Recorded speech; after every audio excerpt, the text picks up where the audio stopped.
Okay. Alrighty. So are we all good? I think, panel discussion ready to go. Go. Okay, right. Johnny, if you watch the YouTube stream and just make sure my slides are changing and so on. Check everything is, check on the WhatsApp. Okay, I just want to get Johnny to be monitoring. I'm pilot flying, he's pilot monitoring. Okay, hi everyone. This was my idea, so blame me for all the technical problems setting this up. But when the FOSS4G UK 2023 was announced, the number 2013 rang into my head, and I thought, what were we doing then? And I remember we ran this conference in Nottingham, and it wasn't just the local conference, it was the FOSS4G Global Conference. And I thought it would be good to have a little panel, get the gang back together and see where we've gone in the last 10 years and think about where we're going in the future. So we've made an attempt to get everyone back together and have this panel session. Now, that was our wonderful logo. We put that out to competition and we got this sort of Robin Hood themed going on, which kind of ties in with the idea of open source giving to the poor. Well, that sounds horribly patronizing, but in general, just giving the software away. The business aspects of that will be spoken about soon. But this is the global conference that's now been running for nearly 20 years. So before Nottingham, these are the events on the FOSS4G website. That I think these are all the ones that are actually labeled FOSS4G. There were some other earlier meetings that kind of fit into this table, but these are the explicitly FOSS4G ones, starting back in Bangkok, where there are about 150 people, rising up and up until Nottingham in 2013, where we had about 800 people. We were too big for the venue, so we had a great big tent marquee set up with a big screen at the end. And I just remember one evening watching the Blues Brothers with Stephen and the rest of the in this big tent at the end of the do. So that's where we got to 2015. The conference is now hitting nearly 1,000 people for the year, and with multiple streams of talks and workshops and a hackathon and a code bashing session and a party afterwards and everything. Really big. And this is the 10 years after Nottingham, or 11 if you count from zero, of course. We first hit the 1,000 mark at Boston in 2017, kept that up. COVID hits. Then the Argentina FOSS4G got nearly 2,000, including a load online. And then 1,000 or so in Italy in 22. And then this year, the FOSS4G in Kosovo has just finished with a total of 683, which is down on the trend, but for a country like Kosovo and a town like Prizren to, at this time, getting a conference of nearly 700 people together is just absolutely fantastic. And as ever with all of these conferences since 2013, I regret not being there. Because what's in it for me? Well, I'm a failed particle physicist who kind of drifted into GIS and statistics and health data, and I've been doing that for 30 years. And one of the motivations for that was that I hated dealing with license servers. At the start of my career, I was using ArcInfo, and now I'm using QGIS. I was using S+ for programming, and now I use R and Python. And my operating system was Sonos, and now I use Linux. And in this journey through sort of statistics, I've found myself in the medical school, where I'm a bit of a cheerleader for open source amongst academics in our department and elsewhere. To the extent that there was another thing happening in 2013 to me, and that was I became a fellow of the Software Sustainability Institute. So this was a very low barrier to entry fellowship program. You don't have to be absolutely fantastic or anything. You just have to, it was a short interview and some questions, and you got a small amount of money to evangelize about making sustainable software and reproducible research. And there's me on their wall of fame now, after this program's been going for 10 years, funding academics and people in industry to look at research software. And so I was very much working in this sort of reproducible analysis, scientific software frame when I jumped into this being on the committee for FOSS4G 2013 in Nottingham. So that's kind of why I did it. I wanted to sort of promote that a bit. And because I'm promoting this, I just want to show you a couple of things I do for work, a couple of mappy things. On the left is a map of COVID incidents that we worked on. One of the guys in my group was on one of the committees for SAGE. And so we were producing model outputs for the government, basically. And the map on the right is a modeling of COVID virus fragments found in wastewater that we model over time. So I can do this kind of thing with free software. I don't have to worry about going on an expensive training course for software that I can barely afford or the university can barely afford. And I think I've kind of gone a bit extreme about what I think science is. And I kind of think if you're wearing a white coat in a lab and you're doing science, if you're doing science not in the open, you're basically an alchemist. Okay, this guy on the right, yeah, he looks kind of cool with his beard and his whatever that is dripping from his ladle.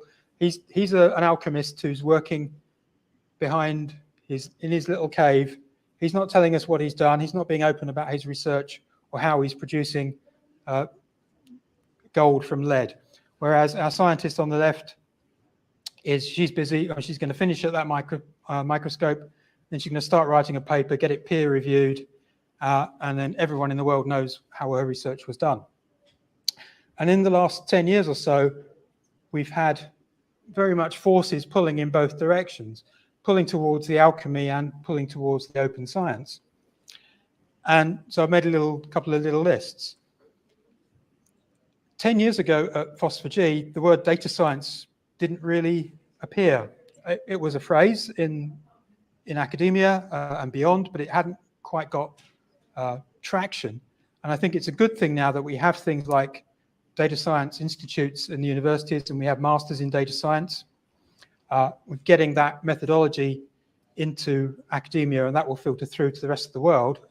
But I think it's also on an alchemical side because no one really knows what data science is. And a lot of things that I don't think are data science are becoming data science and it gets very confusing. Reproducibility has now become a almost necessity in science. Lots of people are publishing their code, they're publishing their online lab notebooks as well as their physical notebooks, and doing work in Docker containers means that you can distribute your scripts for your containers and everything works on someone else's computer the same as it does on mine. Now, conversely, the things that are pulling towards the alchemical aspect are cloud computing. Now, we've heard a lot about cloud computing today, but essentially you're running that on someone else's machine. You've lost control. They might not be using open source solutions there. You don't know what's actually going. It's not reproducible. And tied in with the cloud as a place to do your computing, the idea of something as a service. If you're writing a paper that uses an as a service thing, again, you've lost control of what's actually happening at a sort of fundamental level. There are still people in science using proprietary libraries and proprietary languages and tools. And big data has become too big to share.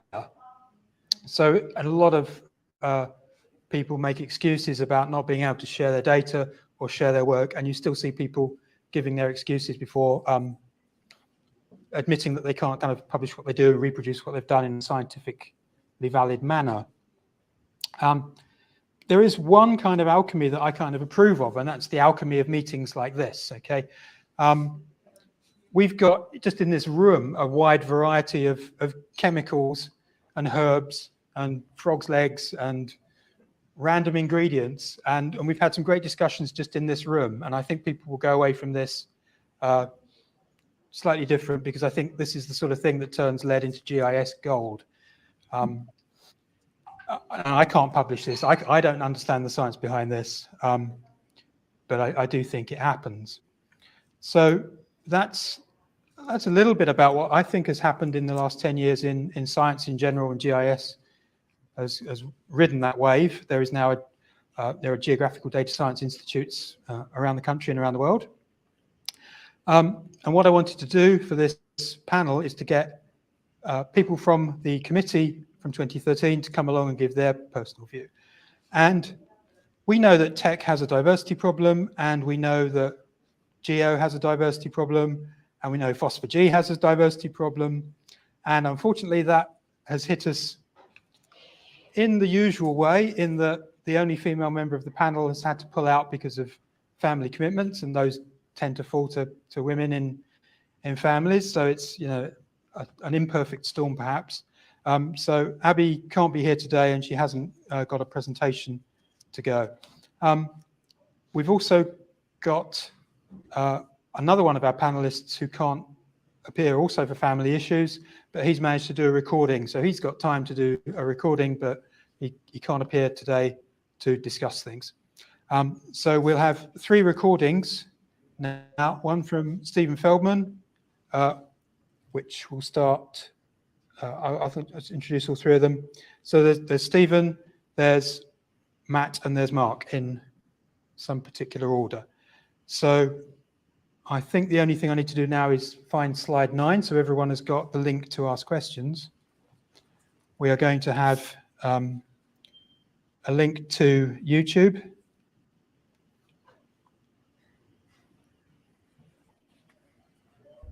For questions, everyone just kind of, if you want to ask questions in this panel, I want to take a look at a how quick shot of the business QR models code have evolved over the last year. The short link.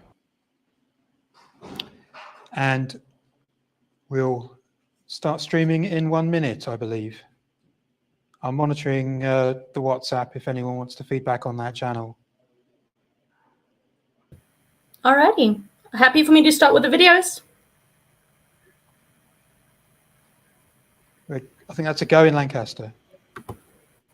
Whether the ecosystem has grown, whether there have been winners and losers, and finish by looking a little bit at what the future might hold.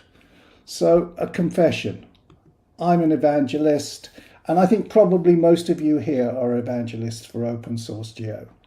You know the benefits of open source. It's free, it's better, it's more innovative. And 10 years ago, I thought that if we could only make people see these benefits, we would conquer public sector GI. I mean, who wouldn't want more for less? So let's see what actually happened. And let me start by saying that proprietary software is not evil. Some of it is very, very good. And I personally would always choose a good, easy to use product, regardless of whether it was open source. And I think that our customers and end users would do the same too. At FOSS4G, I was sitting with the GI manager of a very large UK government department that was wall-to-wall Esri. I pitched to him that with open source, we could halve his GI spend on software and service providers. And of course, I got his interest. But after several years of engagement and prototyping, we couldn't persuade them to switch from Esri to open source. I'll try and explain why. Large organisations want to deal with large suppliers. They want people who can and will take responsibility and provide support. Solutions comprise multiple elements, and in open source that means multiple projects and multiple companies that don't always play together harmoniously. Put simply, free software is just not enough. Typically, over 80% of the costs of a solution or system are people, infrastructure, and data costs, not software. That puts the big enterprise solutions in the hands of systems integrators who can deliver the whole package, and they may not know or trust open source Geo. Now, you'd have think that open source businesses would have stepped up to fill this challenge. Let's have a look to see what's happened in the last 10 years. In 2013, in Nottingham, OpenGeo, the largest business in the OSGeo family, rebranded as Boundless. They employed over 100 people and contributed to several projects and delivered complex solutions to large enterprise customers, particularly US government. I don't know whether they were ever very profitable, but they seemed to be the model that others wanted to follow, and there was a similar but smaller contender in most markets throughout Europe. In 2018, Boundless was purchased by Planet for 16 million, which left Boundless investors nursing some substantial losses. And this was the biggest player in the market. So have we hit a brick wall? Well, some other FOSS4G businesses have grown cautiously in the last decade, but none has achieved even $100 million of revenue, and perhaps not even half of that. In contrast, Esri has almost 5,000 employees and revenues of about 1.1 billion in 22. If anything, the gap seems to be growing, but that misses some important developments. The rapid adoption of cloud-hosted geo solutions has encouraged the growth of new types of providers. These solutions deliver quite advanced visualization and analysis to non-specialist users who purchase a service, not a technology. Customers don't necessarily even know these services are built on open source. Leading examples are CartoDB and Mapbox, but there are smaller specialists in many markets, including providers in the UK. Some of the core tech behind these services is open source, and the companies have in the past been strong supporters of OSGeo projects and the community. But challenging economic times recently and in the future may well reduce that contribution. Today, the biggest users of open source in general are the tech giants, Meta, Amazon.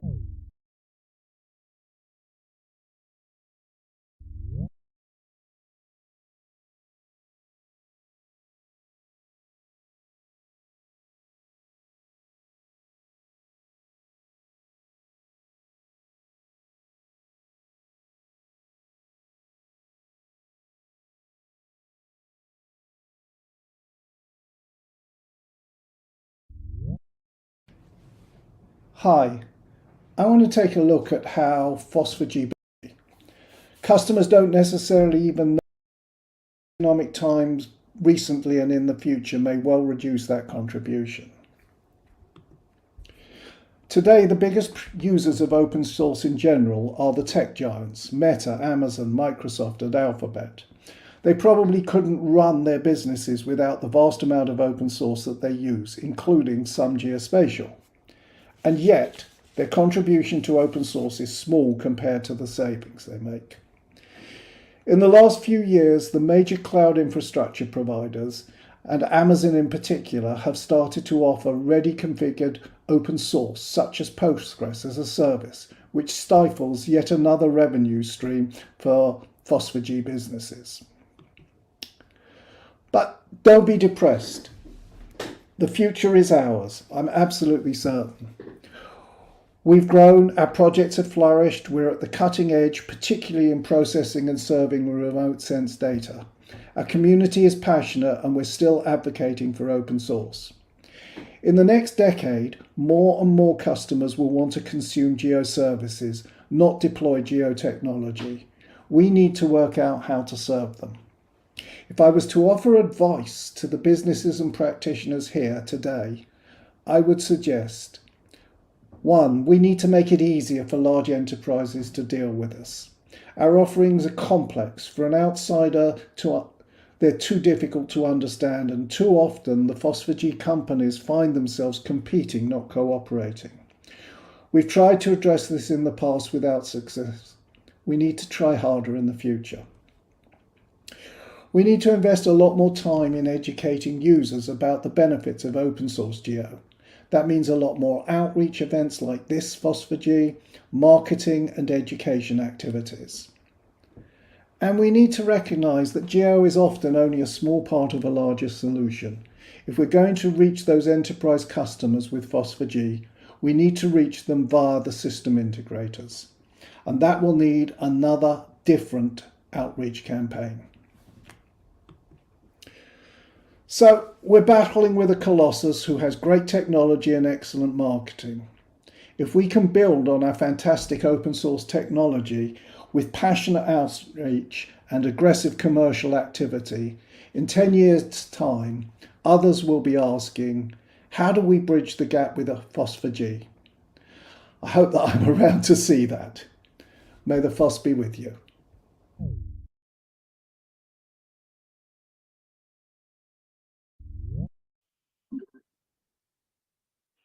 Hi, I'm Matt Walker from Aston Technology, and this is my FOSS4G 2013 10 Years After talk. I was involved in organising FOSS4G with a number of colleagues from Aston Technology, including Joe Cook and Nat Scott. I was in particular responsible for organising the workshops. And this talk's to take you through some of the things that have changed since.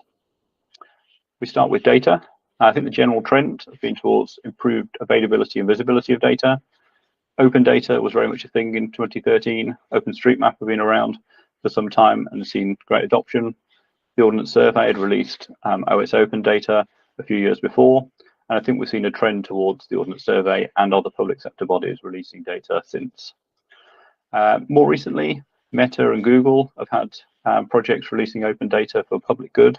Things like Meta's Data for Good and the Daylight Map distribution on top of OpenStreetMap, and Google's Open Buildings project, which provides building footprints. And of course, there's a whole host of Earth observation data available. More recently, we've seen a move towards fair data principles, making data findable, accessible, interoperable, and reusable, really ensuring that the data that's available can be found and then used appropriately. And we've seen more of an emphasis put on use of metadata portals and APIs, so things like GeoNetwork and more recently the spatial temporal asset catalogs, which have popped up to allow people to get hold of Earth observation data primarily, but in future also of the geospatial data.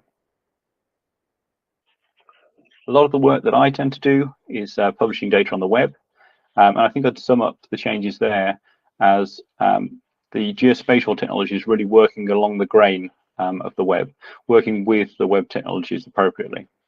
We've seen a whole host of new formats: cloud optimized GeoTIFF, point cloud, shapefile, flat GeoBuff, vector tiles, and more recently projects like Protomaps, which look to make vector tiles cheaper and easier to serve. In the web mapping world, we've seen great improvements from libraries like OpenLayers, Leaflet, Mapbox.gl, and more recently MapLibra. And here we're seeing the tools leveraging modern JavaScript, so allowing you to use modern JavaScript build processes to build your applications, and also definitely leveraging the modern technology that's available in users' web browsers, from Canvas to WebGL, and even now up to WebGPU, which is a new technology that's currently being previewed within Chrome. The OGC have revamped the APIs that we know and love, so WMS, WFS, WPS, all of those are being replaced by more modern APIs that are RESTful, use an open definition of their capabilities, respects HTTP status codes, all these good things, so that they really work with existing web tools and more easily integrate with the wider ecosystem. The cloud's been a trend, certainly, and there is some benefit of running your processor on someone else's computer. Both Amazon and Microsoft support PostGIS and other related geospatial tools and extensions within their cloud environment. They've even gone as far as having whole offerings like Microsoft Planetary Computer, which is an implementation of the spatial temporal asset catalog. Amazon have their location service for building geospatial applications on top of their platform. And if you're interested in reading a bit about how these organizations contribute back to the open source community, or perhaps not as much as we might like, then Paul Ramsey has written a couple of very interesting blog posts. On the data science side, yeah, something about classic GIS analysis, but more mainstream. So we've always done data science or analysis within GIS. It kind of underpins the discipline. But increasingly, we're seeing a move towards a more scripted use of analysis, so using Python, R, or JavaScript. In the Python world, there are fantastic libraries on top of the Python core, like Pandas for doing analysis, GeoPandas, which provides geospatial analysis on top of that, and Moving Pandas for doing analysis of moving objects. And we're seeing spatial support on top of things like SQLite and more recently DuckDB, which now has pretty decent spatial support for allowing you to do filtering and joining of geospatial data alongside other data while doing data science type work. I think a talk like this would be amiss not to mention AI and machine learning. A lot of talk about large language models and the likes recently. There's been quite a lot of activity in the Earth observation remote sensing world. There are various Python libraries and others that allow you to provide classification of geospatial data.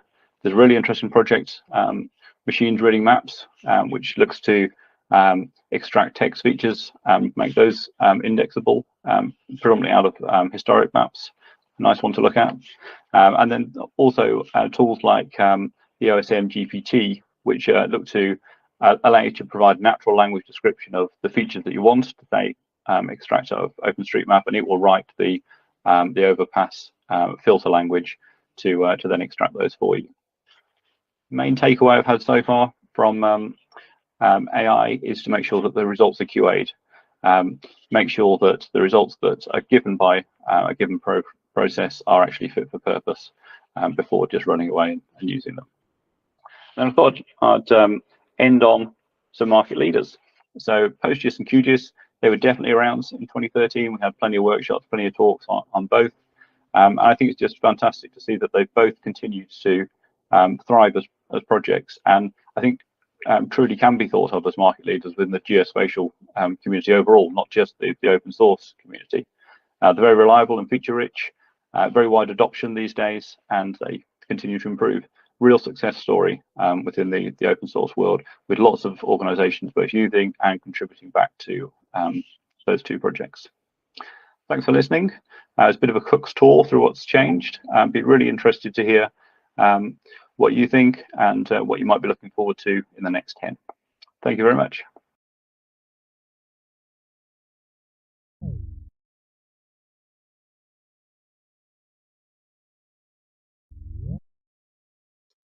Hello there, greetings. My name is Mark Iliff, and I'm sorry I cannot be with you in person today, especially for the discussion, but I hope that you will enjoy this pre-recorded video that's talking about the legacy that occurred at Nottingham in 2013 and how that went on to benefit other countries and many other people within the global FOSS4G community. At first, it may seem quite strange of what links Nottingham and Dar es Salaam, but let me tell you a story. In 2013, as we all know, FOSS4G came to Nottingham. Chaired by the indomitable Stephen Feldman, he assembled a team of which I was very fortunate to be a part. At that time, I guess I had barely put shoes on, such that I was a very junior member of the University of Nottingham. But by working with Stephen and working with that lot, I moved away from just worrying about my academic studies and ended up working out how to put on a global conference for everyone that came to Nottingham that year. But then that built into something more. My research ended up taking me to East Africa, to Dar es Salaam. And there was an idea in talking with local community members in Dar es Salaam to put on a FOSS4G in 2018. And there were certain elements that we took from Nottingham and really tried to take them to scale there. But really, what unites us is open source software. It's the love of geospatial information. It's the love of understanding geography in the world around us. And that builds a community. And it's that community that transcends whether you're in Nottingham or in Dar es Salaam or anywhere else in the world. And I'm sure some of you will remember this t-shirt. This t-shirt is the Maptember t-shirt. The whole point of Maptember was about how do we build global communities and how do we support global communities. And by purchasing the t-shirt, if I remember correctly, for about £10, £15, that money was then donated to support geospatial causes around the world. And I think it is something that we should all be proud of. I would think I still have my Maptember t-shirt, somewhere deep down in my wardrobe. I'm not sure it is the same size that would fit me now, but that is what time does to us all, I suppose. But really, when we think about our global impact, FOSS4G has been almost around the world up until 2018. And it even touched down on the Africa continent with Cape Town in 2008. But really, there had never been a conference, a FOSS4G, in sub-Saharan Africa, right where geospatial can, make the most difference, make the most impact, and really help people. And that's the real power of open source GIS. So we set out with a vision. Our vision was to build an accessible and inclusive FOSS4G that complements the existing Oz Geostable and empower the local communities and really help people that were in those local communities. And this wasn't just done by myself, this was done by a massive team, an international team that brought together people from across Tanzania, Uganda, Kenya, Norway, Italy, the US, to really sort of help supercharge and start an OzGeo FOSS4G community in Tanzania through FOSS4G 2018 in Dar es Salaam. And what we ended up doing really went well beyond what we thought was possible. We started with the ambition of having 600 people. We thought 600 people would be the best that we could do. We ended up having 1,100 people come to Dar es Salaam. It was, by all accounts, a classic FOSS4G in 2018, but it was built on that legacy of trying to help other people, channeled through Maptember. I'm sure some of you will also recall Geo for All that came out of Nottingham.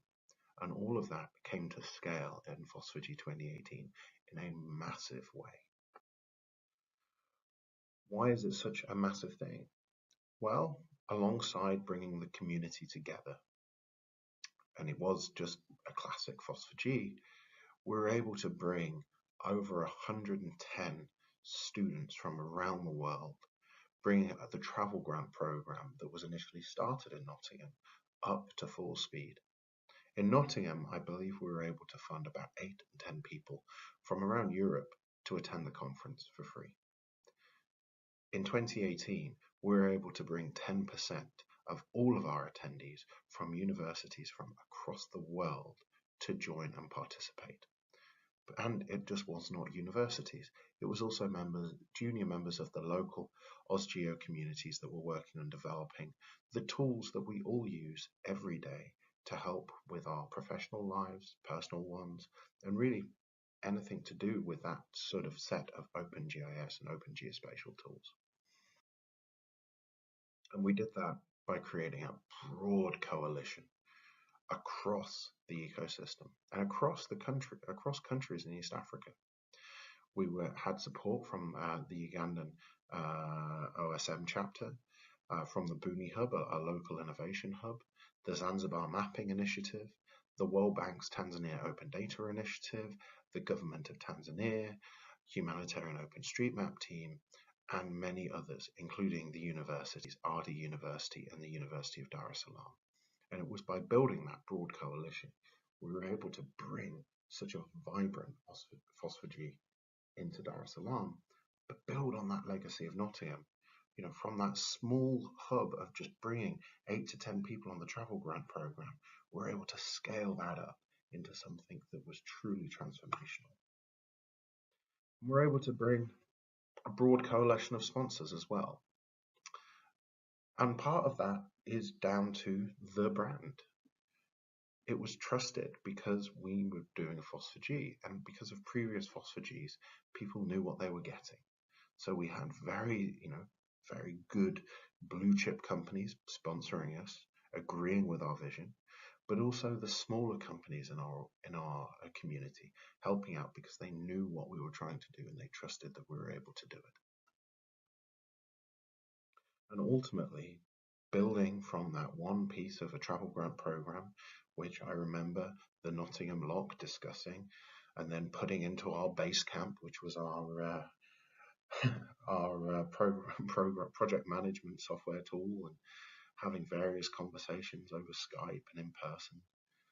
we were able to bring 110 people out of a little idea that came in Nottingham. Since Dar es Salaam, there have been many chapters formed with State of the Map and OpenStreetMap and local FOSS4Gs events held on the continent, pioneered by people that were able to come to Dar es Salaam. You know, we brought innovation and technologists together, much the same way of what happened in Nottingham. And now, at this event, people from across the UK and Ireland are coming together to speak about geospatial. So my question to you all is, what's next? Or where? I look forward to seeing what happens next, and I look forward to being with you in person. Thank you very much. I wish you a very successful conference, no matter where you are in the United Kingdom and Ireland, and I wish you the very best for today, tomorrow, and the future. I'll see you out there. Bye-bye.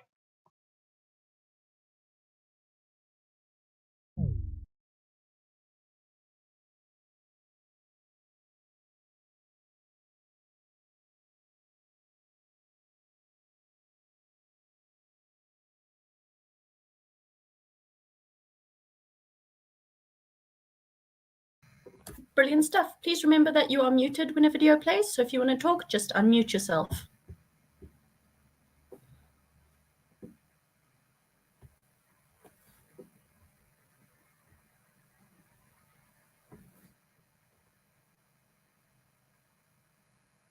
No worries. Amy, are you putting up the slide with the link for people? Brilliant. Thank you.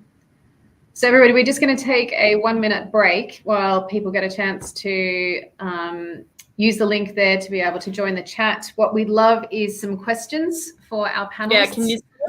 And we'll get stuck into that in just a moment.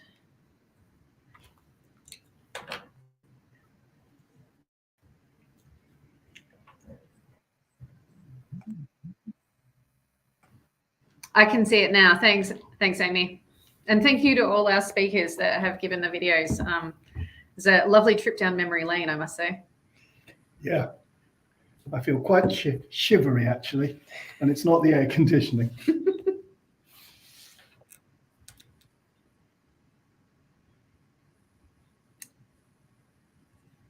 Brilliant. Oh. Ah.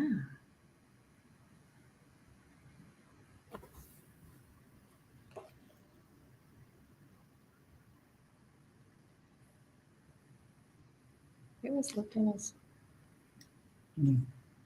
Probably Nick. Okay, Amy, I might get you to bring up our panelists and myself and Stephen on screen, and we might get stuck into a couple of questions and discussion because I'm conscious that we're running still about 10-15 minutes over time. Sure. Some interesting. Yeah, we might skip that. We'll go into some of these ones. So No I think stress, I'm being you guys are all joined. up. Matt, I can see you there. That's excellent. Barry, have we still got you? All right, Lancaster. everyone should be up now. I can see Lancaster. I can see an empty room in Lancaster. Brilliant. So I think I've got Amy. Can you hear us? Hopefully. Barry, we've got you. Yes. Yep. No, you don't. Okay. Lancaster's just muted. So it's the three of us Just talking. unmute. Excellent. Okay. Well, thank you everyone for the fantastic questions.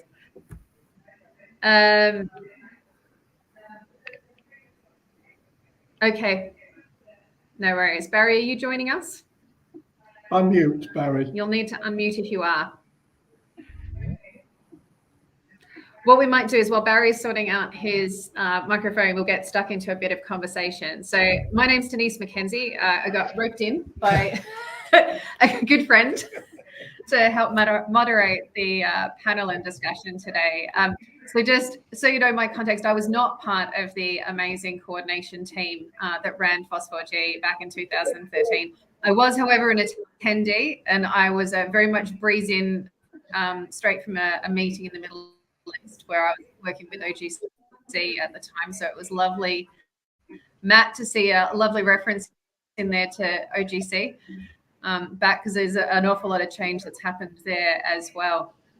But I remember it being a quite amazing conference, and particularly getting up and seeing speakers from the World Bank, people like Kate Chapman for the first time on stage too. It was a really exciting conference to be there as part of that.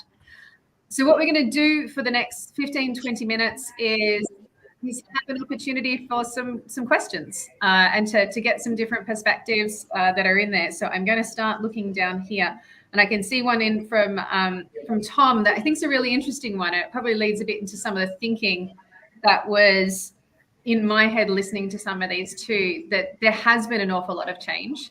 But I think the question we've got here is though still, how do we make FOSS4G or OSGeo even a bit more resilient? There's a fragility still. We certainly heard some of those descriptions about some of the change in the marketplace. I think Stephen's presentation really covered some of those, that original vision that we all had for sort of the open source world and what that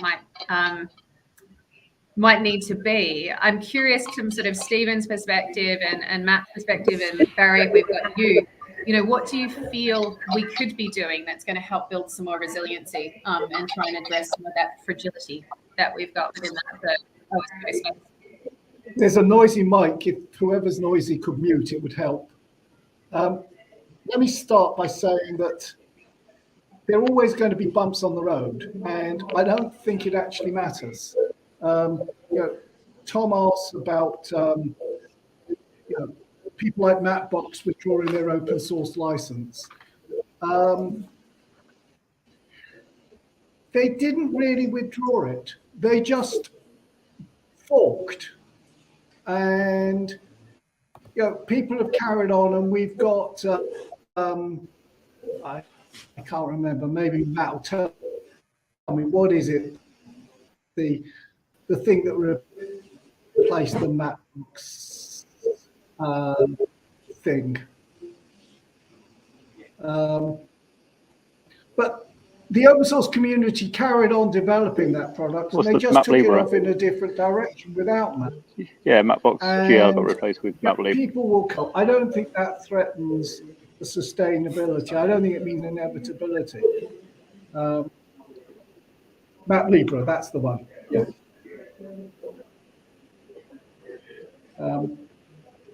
So I think I go back to what I said, which is that I think the more people that are using and understanding open source, and I really think we have to explain what open source is about to some of the important people that use the software. The more people who use it, the more they depend on it, the more sustainable it is. And we've seen that with things like the GDAL barn raising effort. Everybody, and it turned out that there were like 2 or 3 people who were maintaining it. They got to a critical point and they needed funding. And when they actually went out and asked for funding, loads of people said, "Oh, we really need this thing." And right. So I've got faith that we are sustainable. I think we may need to do more communicating. Matt, did you want to add to that?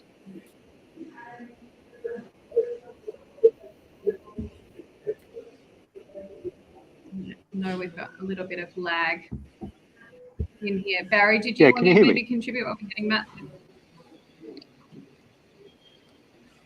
I think I'm struggling a bit.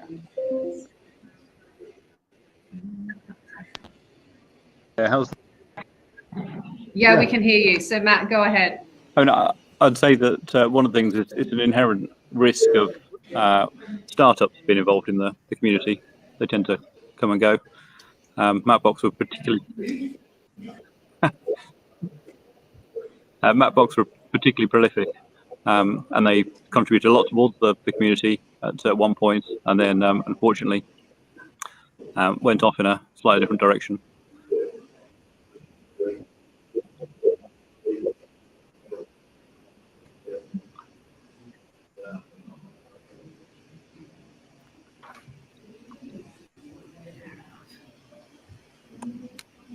Okay, I'm conscious that we have got a bit of lag between each one of as we switch speakers. So hopefully the flow of conversation we'll get to continue moving as we go along here. I wanted to pick up on this one because I think this is really interesting. It's one that we're tackling a bit in our organisation as well, and I think it leads into something that I was pondering here about what's changed, particularly in the last couple of years post the pandemic, about how we do conferences. But we had a question in here that, how do we reconcile that real value and spirit of in-person conferences? Like I know today we're distributed in a couple of different in-person spaces, and having those big numbers that we saw Mark talk about and Barry talk about in sort of the growth and incredible nature of bringing people together. But how do we reconcile that from a travel perspective around those issues of climate that we're also doing data collection about and data analysis about as well. And so I think I'd be interested from each one of the panelists in thinking of the amazing FOSS4G that was back in 2013, and so much of the value out of that was the richness of the in-person that was there.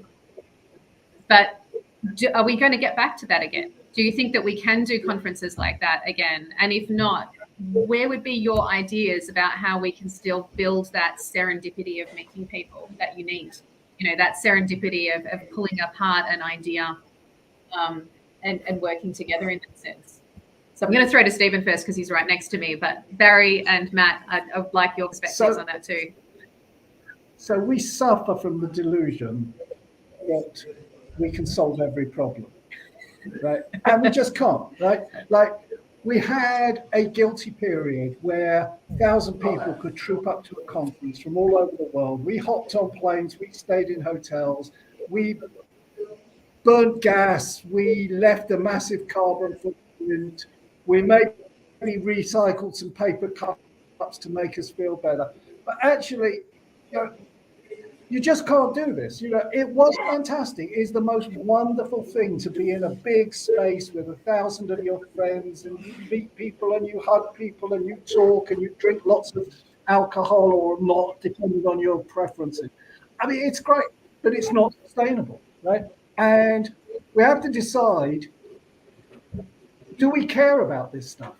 If we care about this stuff, then we have to give up on colossal binge conferences, and we have to say that things built around the model of this UK conference is the future.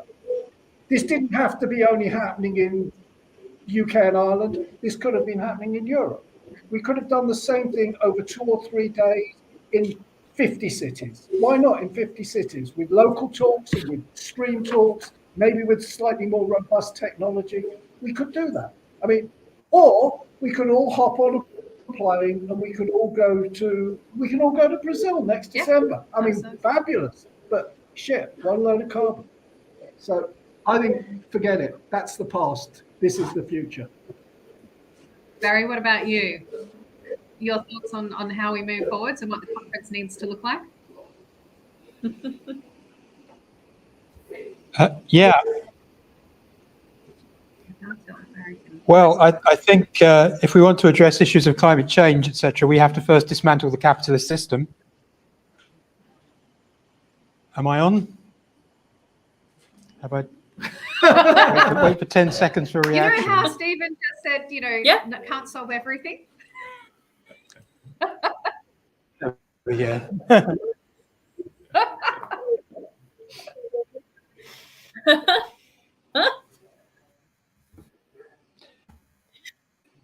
Well,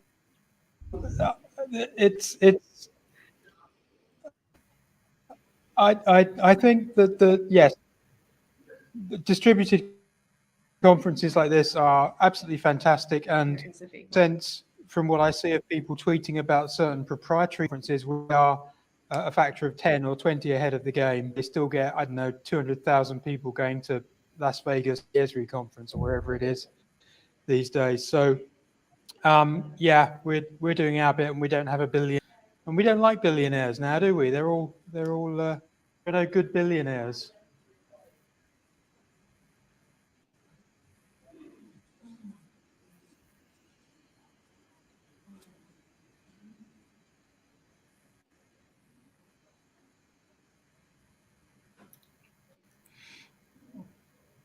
Over. Absolutely. Let me be controversial and say that Jack Dangerman probably is a good billionaire.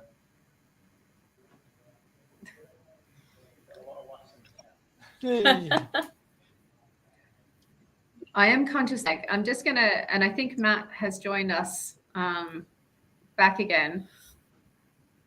I'm also conscious that we have about another 6 or 8 minutes left in conversation. So to sort of speed a little through some of these questions, and we might do a little bit from this end of things.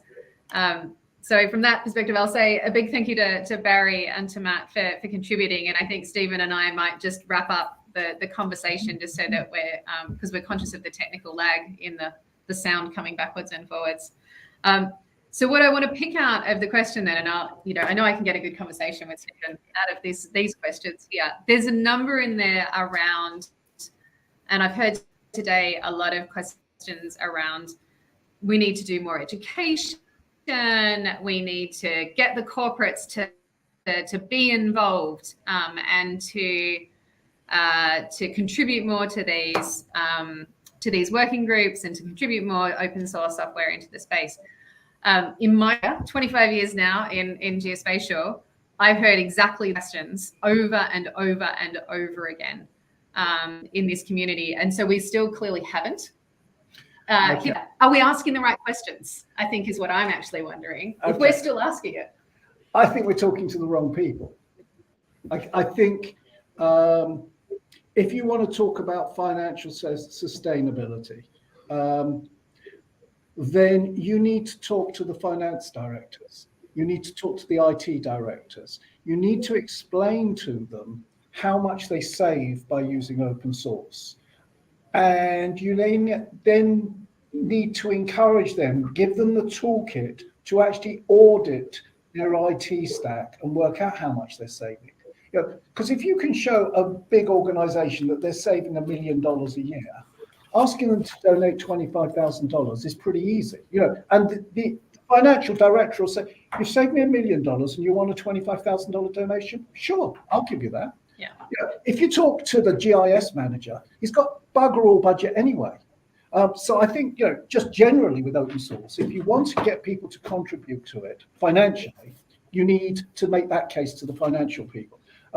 Lots of companies have, they have volunteering schemes. They encourage, CSR schemes of one sort or another. If you can get your advocates within the company to advocate for using that volunteer scheme, then that's another way of doing it. I mean, I've been trying to do this for 15 years now, and I haven't succeeded, and I'm usually pretty good at this stuff, and it's not easy, but I think it's about who we're talking to. fair enough. I think I'd agree with that too, actually. What, if I can interject, given that I'm going to now help fill this space, I'll leave my own kind of experience in that one too. Having been who's worked in government and been one of those people that the people are trying to convince to participate and to contribute back into, having been part of organizations that are being asked to do that contribution as well. I think there's as much as I love this community and I love coming along and getting a hug from all these people I know and, being able to be very mappy and geeky with all the people that I know love geospatial. What I've also really learned out of that period of time is how important it is to go and be the only map person in a room of people that don't know about geospatial, the people who don't know about what open source is. So I think it is about the finance directors. But I think it's equally about making sure that you embed yourself in the other communities that need to use these in that space. So the education's, it's as much about finding the IT person and the finance person, but I think it's equally about making sure that you connect this community with other communities and be that person that lives between the two of them. And that sort of takes me to, you remember our mate Ed Parsons saying spatial isn't special? Yeah. Right? And we went, oh, wow, that means spatial's mainstream. And then we all got terrified because if spatial isn't special, maybe they don't need us. Right? And actually, part of this is, that this is just more technology. it's no different to, geospatial data's slightly different, I know, but broadly it's not different to XML, and we use web technologies, and we use all this stuff, and we just need. I think Helen this morning, you was really great, talking about geospatial careers and how you could advocate. And she kept talking about, don't tell people what tell them about the results that you can achieve by doing this. And we need to be advocating for those results. And I think we also need to advocate for the fact that you and I have got an awfully first world mindset, right? I mean, we can't help it. That's what we are, right? And there's a whole part of the world where actually the byproduct of what we're doing to satisfy the UK or the Australian government is open source software that Mark was talking about, which is driving change in Africa. Exactly. That's, the rest of the world will get behind that. You could just advocate for that, I'm sure. I'm absolutely convinced, because they want to be helping the rest of the world to get to our level. It's going to take a long time, but. I think actually in that sense, you picked up on a brilliant thing. I asked Nick earlier today, I said, so Nick, with this panel, fishing off the end of the day, what's the ultimate message that you want to have everybody take away? And it was, I want people to realize that open source is for everyone. And to not be scared of just the technical side of it. He said, I want everyone to come away from the panel feeling like they can be involved somewhere within the open source space and community in that. And I thought that was a really, for me, a fantastic kind of message to want to leave everybody with at that point, was to participate and to realize, I think too, that there is an awful lot to learn from the communities that are in here, and I think that really shines through the videos that we've had already. And even if you just look down the chat and all the questions that people are asking, this is a community here that is wanting to share with each other. It's wanting to ask questions at each other. That's in that. So it's a quite incredible part of what we're doing. So I'm just going to quickly see if there is any major questions that we've missed down the list. I've got one thing that I want to say. Mark Iliff, when I first met him, he was a PhD student, right? Yeah. And I met him at a conference, and we drank a lot of those flaming drinks. This flaming sambuca. That's the thing. That would be the one. Right. And so then he wangled his way onto the FOSS4G 2013 committee, right? And Mark, you're not going to hear this, because he was a nightmare, bless him, right? Because nothing was ever done on time. It was all done brilliantly in the end, but nothing was ever done on time. But he was a fantastic member of that committee, and I know that Barry and Matt will remember some of the chaos that we had putting that event on. But when he just spoke a few minutes ago, I mean, I had a real chill, because I realized he was tracing his journey from being one of the junior members of that committee to taking some of what he learned to Dar es Salaam when he was out there community building, eventually putting on the biggest FOSS4G we've ever had, I think. And when he talked about that we started in Nottingham, a transformed life, those are the seeds that you plant in FOSS4G, and 10 years later they've grown. Today he's the United Nations, God help us all, but those are the seeds we plant, and to listening to this, they're going to be the one who is doing something amazing somewhere else because of something I heard today.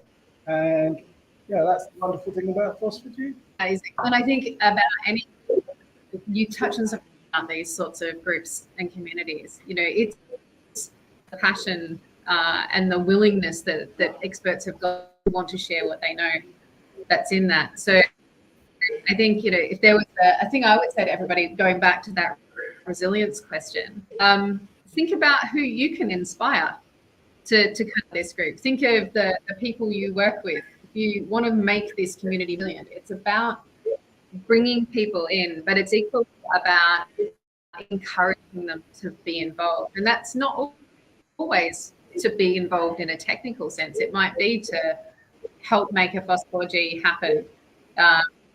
I can tell you that there is an amazing team sitting around behind Nick and others who are working the technology in the background here, and it's some really important about that connectivity that's there. But I think you pick up on something that's really important, and that's that places that help people build careers. They help people, an early junior like Mark, that might be a little kid early stages. But they give that really rich chance across generations, I think, to build knowledge, get that knowledge, and for people to grow in the space. And that's phenomenally important. That means that people can do that through their skills of learning how to do software and coding. That is it learning presentation skills. That's learning organization skills. And is one of the richest parts, I think, of a community like this that we work with. So I'm going to look at Matt and say, not Matt, Nick, how many minutes? We've got 2 minutes left, so we should do some wrap up then in what we're looking at. So I know that we could get into a lot of the technical tools, and I'm going to say that what you should do very much and have a chat with Matt at the other end of his presentation. Matt was absolutely fascinated watching down your list of sort of where we were 10 years. You almost described my time in OGC, actually. Should we have that? You almost described my time in OGC, actually, from my early stages when I first joined, and we were having the drama, shall I say, of web services and some of the challenges of the joys of WFS, which I'm sure I'm giving people flashbacks and horror stories to imagine in that. But in my time there, we got to the realm of starting to look at APIs and to sort of seeing some really very significant changes in there.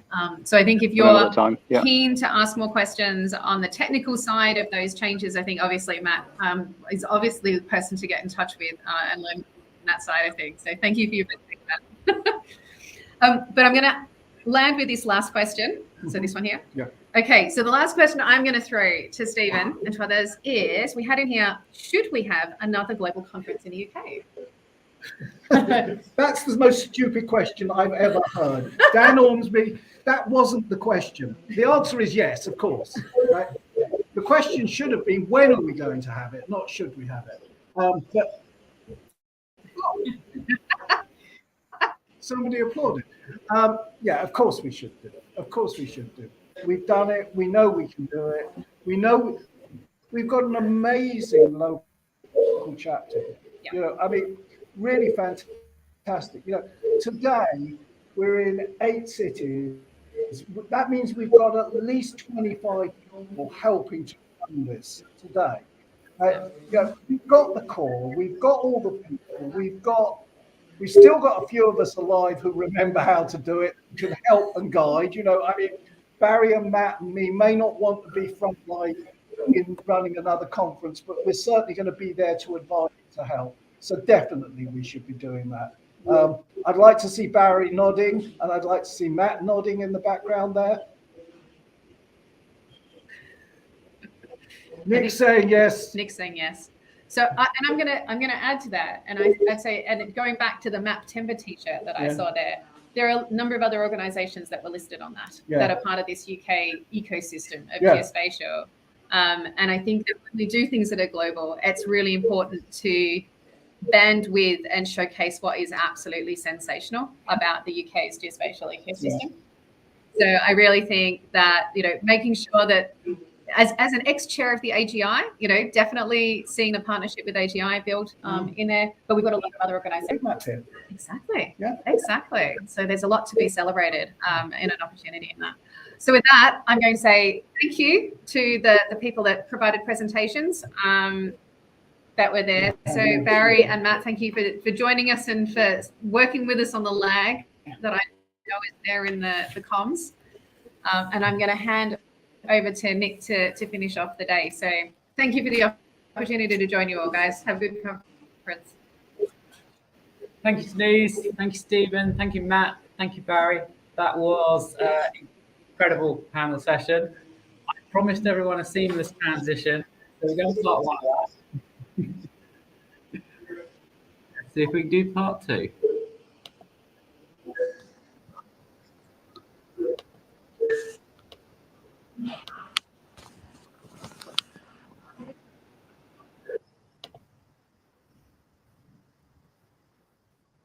So it's been a fantastic conference. I really appreciate everyone's patience with the technology we've had. We said there'd be problems, and there were. We had 211 people in person in our different venues. Online, we've definitely had 50 people. Whether they're the same or not, I don't know. We've definitely had at least 20 people who are solely online. So I hope we got our message across to everyone. We couldn't do this without Amy Turner from Cartosa, who's been helping us in the background with Jitsi and stepped forward to do some front of house stuff when my laptop decided to die in a puff of smoke. So thank you very much. All of the people you've seen in person. So I found some mugshots of the local venue chairs. We couldn't do it without you, but also all the volunteers. So, you know, every venue has had at least one or two more volunteers. So thank you very much. And of course, we couldn't do this without our sponsors either. So a real mix of sponsors, which is great. We've got Lancaster University, we've got Fraser House, iDocs, Geovation, CGI, Landmark, OSGeoIE, we got them involved as well, Spark Geo, Locate Press, and Geosphere. And national sponsors, Aston, Address Cloud, and British Geological Survey, again, making this all possible. We want to know what worked, what didn't work for you.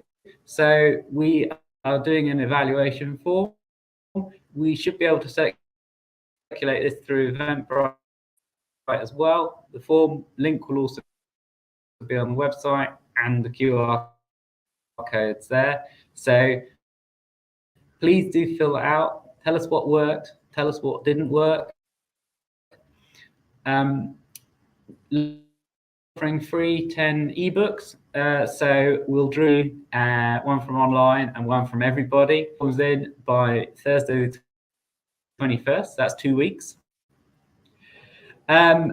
We also, OSGeo UK, we to get a total of £6,000 in a combination of sales from this. So thank you very much for that. You can see clearly I was going to type that in and have not. That kind of day. We're going to use this to support our open source geo software program. So we did this last year. Some of you may remember we got nearly £4,000 funding various different open source geo projects. Now that that's 6, that's even better. We're going to open and talk about it at the AGM. So watch your space if you want supported or something you want to support yourself. Organisations who want to put some extra money in the pot, much appreciated as well. If you're interested, please do get in touch. We want to do this again. If you want to be supported, keep an eye on the mailing list. If you want to sponsor the open source geo software, get in touch. And to mention very, very briefly, you know, we talked about OSGeo UK. We're the team behind this. We'll do more, and we want people to get involved. So we want people to get involved with open source projects. So everybody, Denise and colleagues put that very succinctly earlier. But we want you to get involved with the conference as well. There's lots of things people can do. So even if, like me, some of the techie stuff went straight over your head today, other things people can do. It's not just tech. The current committee of OSGeo UK, so you'll have seen some of these faces around. You've probably heard much of me recently, but have a chat to us, have a look on the mailing list, and we can tell you a lot more about that. The mailing list is the main mechanism that we promote what we do. It's a very low traffic list, so do sign up. And this is my penultimate slide, I think. So if we're going to do this again next year, in 2024 or in 2025, we need you. We need volunteers to help out with FOSS4G UK. And if Stephen has recommended we do a FOSS4G global in the UK, we're going to need even more people for that. So that is not a small undertaking. You know, it's an option, but we need you. If you do want more FOSS4G stuff, the next global FOSS4G is in Belém in Brazil in 2024, provisionally December. It's been mentioned a couple of times, so if you're interested, then do check that out. So finally, thank you all for coming along. To very much summarize what we want you to have been inspired by today. I've talked to a few people in the London venue where I am, and they said, yes, I've seen that. I really want to do that on my company. I want to use my data with that. So that's great to hear. And I hope lots of you have been inspired like that. And be the advocate as well. So talk to other people about what you're seeing. You know, talk about what people are doing with open source geospatial. Talk about the opportunities.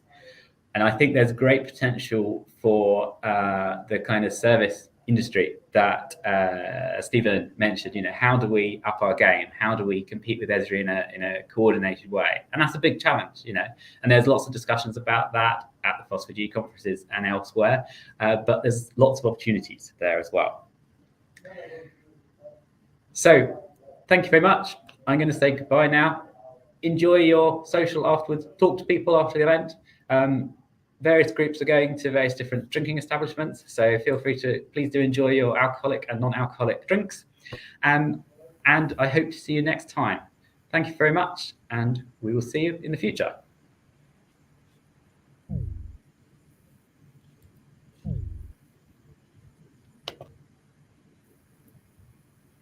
Cheers, everyone. Thanks, Nick. That was great.